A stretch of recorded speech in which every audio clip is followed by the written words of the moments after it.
আমাদের মুন্সিগঞ্জ ৩ আসন, 2টি উপজেলার সমন্বয়ে গঠিত মুন্সিগঞ্জ সদর এবং গজারিয়া। এই 2টি উপজেলায় মুন্সিগঞ্জ ৩ আসনে মোট ভোটারের সংখ্যা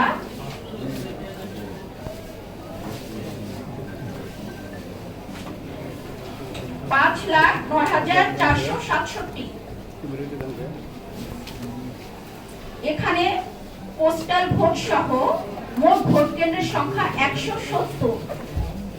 ফলাফল আমার কাছে ফলাফল প্রাপ্ত মোট ভোট কেন্দ্রের সংখ্যা ৮৯টি কেন্দ্রের ফলাফল আমার হাতে রয়েছে।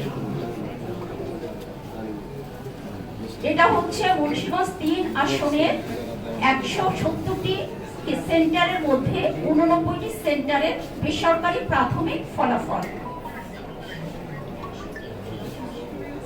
জনাব আনিস মোল্লা, বাংলাদেশ লেবার পার্টি, বরাদ্দকৃত প্রতীক আনারস, প্রাপ্ত ভোটের সংখ্যা ১৫৫। নূর হুসাইন নুরানি, বাংলাদেশ খেলাফত মজলিস, বরাদ্দকৃত প্রতীক রিকশা, প্রাপ্ত ভোটের সংখ্যা ২৪,৩৮০। মোহাম্মদ আরিফুজ্জামান দিদার, জাতীয় পার্টি, বরাদ্দকৃত প্রতীক লাঙ্গল, মোট প্রাপ্ত ভোটের সংখ্যা ৩১৯। মোহাম্মদ কামরুজ্জামান, বাংলাদেশ জাতীয়তাবাদী দল বিএনপি, বরাদ্দকৃত প্রতীক ধানের শীষ, প্রাপ্ত ভোটের সংখ্যা ৭০,২০৬।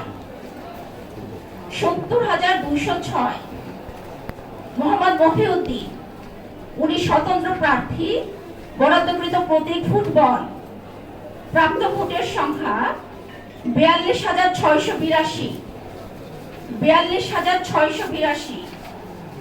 শেখ মোহাম্মদ কামাল হোসেন, বাংলাদেশের কমিউনিস্ট পার্টি, বরাদ্দকৃত প্রতীক কাস্তে, প্রাপ্ত ভোটের সংখ্যা ১০৮।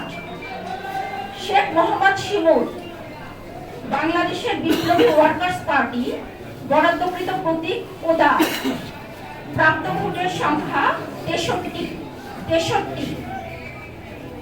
সুমন দেওয়ান, ইসলামী আন্দোলন বাংলাদেশ, বরাদ্দকৃত প্রতীক হাত পাখা, প্রাপ্ত ভোটের সংখ্যা ৩,৭২৬।